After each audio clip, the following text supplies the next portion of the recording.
अस्सलामुअलैकुम my dear students of class 12th। आज हम करेंगे एक्सरसाइज नंबर 5.4। क्वेश्चन नंबर 1 से हम स्टार्ट करते हैं। तो क्वेश्चन नंबर 1 क्या है? Verify Rolle's theorem for the function f of x is equal to x square plus 2x minus 8 x belongs to closed interval -4, 2। तो हमने इस फंक्शन पे चेक करनी है रोल्स थ्योरम, ठीक है, वेरीफाई करनी है रोल्स थ्योरम। तो अगर आपको याद होगा कल वाले चैप्टर में हमने पढ़ा था रोल्स थ्योरम, इसके 3 स्टेटमेंट्स थे। मैं आपको फिर एक बार बताऊंगा। If f is a function from closed interval a b to r, check कीजिए यहाँ पे। यहाँ f जो है f x is equal to x square plus 2x plus 4। तो ये क्या है? क्लोज्ड इंटरवल -4 2 से -4 2 में से जब भी कोई हम वैल्यू देंगे तो इसका वैल्यू हमेशा एक रियल नंबर ही आएगा। तो इसका मतलब ये हुआ कि पहला पार्ट जो है रोल्स थ्योरम का दैट इज ओके। पहला पार्ट ये मतलब स्टेटमेंट में जो हम कहते थे कि अगर f एक ऐसी फंक्शन होगी, उसके बाद 3 पॉइंट्स थे उसमें। Number 1, f is continuous in closed interval a b. दूसरी बात हम कहते थे f is differentiable in open interval a B.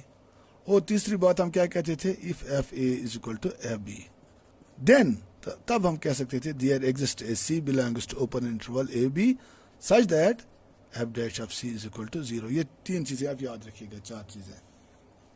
तो यहाँ अब हम देखेंगे कि f is a function from a b to R. A b का मतलब क्या है? -4 2।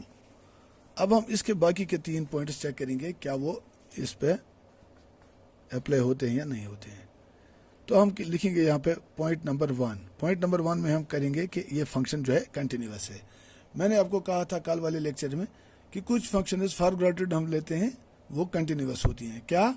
Polynomial function, constant function, logarithmic function, exponential function, trigonometric function, inverse trigonometric function. ये सभी फंक्शन जो हैं अपने अपने डोमेन में क्या होती हैं? कांस्टेंट, ये कंटिन्यूअस होती हैं। तो यहाँ आप देखिए f x is equal to x square plus 2x minus 8। तो ये कौन सी फंक्शन है? ये अलजेब्राइक फंक्शन है या पोलिनोमियल फंक्शन है?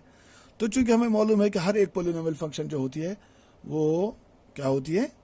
कंटिन्यूअस होती है अपने डोमेन में, इसलिए ये फंक्शन भी। तो मैं लिखूंगा since f of x is a polynomial function and हमें क्या पता है? That all polynomial functions are continuous in R. इनका डोमेन होता है रियल सेट। तो रियल सेट में हर एक पोलिनोमियल फंक्शन जो होती है वो कंटिन्यूअस होती है। तो इसका मतलब ये since f x is a polynomial function and we know that all polynomial functions are continuous in R, therefore f x is also continuous in R and particularly in closed interval -4, 2। जब ये function जो है, अभी हमने देखा कि ये function कौन सी फंक्शन है?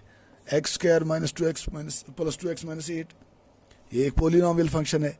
पोलिनोमियल फंक्शन पूरे रियल सेट में क्या होती है? कंटिन्यूअस होती है। तो ये एफ एक्स भी क्या होगी? पूरे रियल सेट में कंटिन्यूअस होगी। जब ये पूरे रियल सेट में कंटिन्यूअस होगी तो डेफिनेटली -4 2 में भी कंटिन्यूअस होगी। तो पॉइंट नंबर 1 जो है रोल्स थ्योरम का वो यही था कि f x should be continuous in the closed interval a b. एक पॉइंट हमने प्रूव किया। अब दूसरा पॉइंट हमने क्या प्रूव करना है? कि f x is differentiable in open interval -4, 2। अब देखिए F dash of x differentiable का मतलब ये है, हम इसका डिफरेंशियल पहले निकालेंगे। एफ डैश ऑफ एक्स किसके बराबर आएगा? X square plus 2x। X square की डिफरेंशिएशन है 2x की डिफरेंशिएशन है +2 और 8 की डिफरेंशिएशन है 0। तो f dash x is equal to 2x plus 2, है ना? इसका मतलब क्या हुआ? इसका मतलब है implies f dash of x कि डिफरेंशिएबल है, इसका डिफरेंशियल हमें मिला। Exists for all x belongs to R. Check कीजिए, कुछ भी वैल्यू यहाँ आप दोगे एफ डैश एक्स जो है वो एग्जिस्ट करेगा ही करेगा from the whole real set. तो इसका मतलब है एफ डैश एक्स, ये एफ डैश है, f dash x exists for all x belongs to R. इसका मतलब वो क्या हो गया, एफ इज या f x is differentiable in R and implies f is differentiable in open interval -4, 2। ठीक है, तो पूरे R में क्या है, f डिफरेंशिएबल है, इसका मतलब है -4, 2 में भी डिफरेंशिएबल होगी एज ए पर्टिकुलर केस। ठीक है, अब तीसरा पॉइंट, तो हमने क्या साबित किया, f is continuous, f is differentiable, continuous in closed interval and differentiable in open interval. तीसरा पॉइंट हम देखेंगे कि f a is equal to f b. Now देखिए एफ ए के बदले क्या है यहाँ पे -4, एफ ऑफ -4 इज इक्वल, देखिए f x is equal to x square plus 2x minus, तो एफ ऑफ -4 आएगा -4 का स्क्वायर प्लस 2x के बदले 2 इंटू -4, फिर है -8, that is equal to -4 4 are 16, -4 2 are 8, -8, 8 और 8 16, -16 इज इक्वल टू 0। इस तरह हम निकालेंगे एफ ऑफ 2। इस 2 पे क्या वैल्यू आएगा, f2 किसके बराबर आएगा, x square means 2 square minus 2 into x means 2 into 2, 2 into 2 -8, that is equal to 2 2 are 4 minus 2 2 are 4 minus, क्यों गलत हो गया, ना ये प्लस है बीच में, ये प्लस है, 2 2 are 4 plus 4, 4 plus 4 is 8, 8 minus 8 is 0। तो यहाँ हमने प्रूव किया therefore f of -4 is equal to f of 2। तो तीसरा पॉइंट भी इसका वेरीफाई हो गया। तीसरा पॉइंट यही था, and if f is equal to fb। तो तीनों चीजें हमने यहाँ पे साबित की कि f is continuous in closed interval -4 2, f is differentiable in open interval -4 2, and also f of -4 is equal to f of 2। तो इसका मतलब क्या हुआ, all the 3 necessary conditions of Rolle's theorem are satisfied. तो यहाँ हम एक और पैरा लिखेंगे, thus all the 3 necessary conditions of Rolle's theorem are satisfied। Hence आपको पता है जब ये तीनों चीजें होती हैं तो क्या होगा, hence there exist a point, उस पॉइंट का नाम रखते हैं हम C, बिलोंग्स टू, यहाँ क्या है, open interval -4, 2 such that f dash of C is equal to 0। Now f dash of C किसके बराबर, देखिए अभी हमने देखा f x किसके बराबर था, x square plus 2x minus 8, तो f डैश ऑफ x किसके बराबर आया, 2x प्लस 2, तो f डैश x इसके बराबर है, तो f डैश c किसके बराबर आएगा, 2c प्लस 2, x के बदले सिंपली c को सब्स्टिट्यूट करना है। तो now f dash c is equal to 2c plus 2। जब f डैश c 0 के बराबर आएगा तो हम कहेंगे 2c plus 2 is equal to 0, implies 2c is equal to -2, implies c is equal to -1। तो therefore c is equal to -1 belongs to open interval -4, 2। देखिए ये -4 है, -3, -2, -1, 0, 1 और 2, तो -1 कहीं ना कहीं बीच में आएगा ही आएगा। तो इसलिए there exist a point C between open interval -4 2, ये ओपन इंटरवल है सॉरी, -4 2, तो ये -1 जो है ये बिलोंग करता है, तो hence Rolle's theorem is verified, and C is equal to -1। तो इसका मतलब वो -1 पे ये जो ग्राफ है इस फंक्शन का, C is equal to -1 पे ये जो टेंजेंट आएगा वो किसके पैरेलल आएगा, parallel to x axis. Is it okay? तो I will rub it now. Question number second जो है इस एक्सरसाइज का वो आप खुद करोगे. I will show you question number 3. Question 3 क्या कहता है? If f is a function from closed interval -5 to r is a differentiable function. is ये गिवन है कि ये फंक्शन क्या है, ये डिफरेंशिएबल है, is differentiable. And if f dash x does not vanish, f dash x does not vanish का मतलब क्या हुआ? is not equal to 0. Prove that f of, तो हमने प्रूव करना है कि f of -5 is not equal to f of 5. तो इस क्वेश्चन को हम दो तरीके से सॉल्व कर सकते हैं. दोनों थ्योरम्स का इस्तेमाल करके हम इस क्वेश्चन को सॉल्यूशन निकाल सकते हैं इस क्वेश्चन का. तो मैं पहले दिखाऊंगा आपको using Rolle's theorem. Using Rolle's theorem method number 1, first method. Using Rolle's theorem हम इसको कैसे करेंगे? तो गिवन क्या है? गिवन है कि given that f is what? f is differentiable.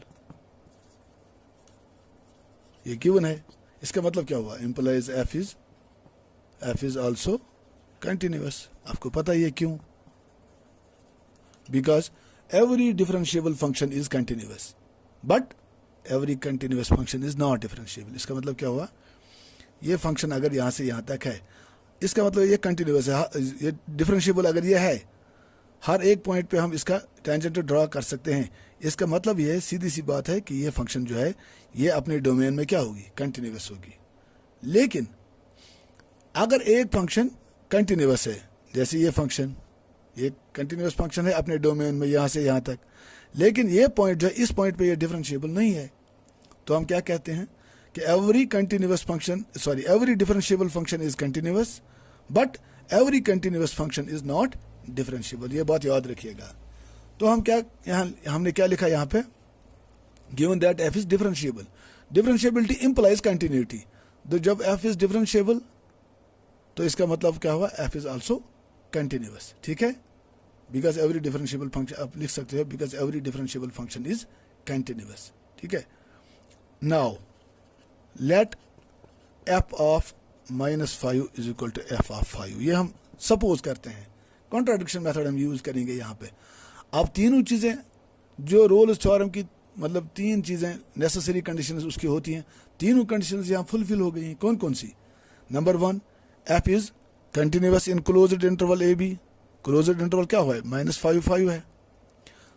तो यहाँ लिखेंगे f इज डिफरेंशिएबल. मैं लिखूंगा f is differentiable in what? सवाल क्या कहता है? f is differentiable. इसका मतलब है कि -5 से क्या होगी फंक्शन? डिफरेंशिएबल. तो कंटिन्यूअस भी होगी क्लोज्ड इंटरवल -5 से. और तीसरा हमने सपोज किया कि f of -5 is equal to f of 5. So all the 3 necessary conditions of Rolle's theorem are here satisfied.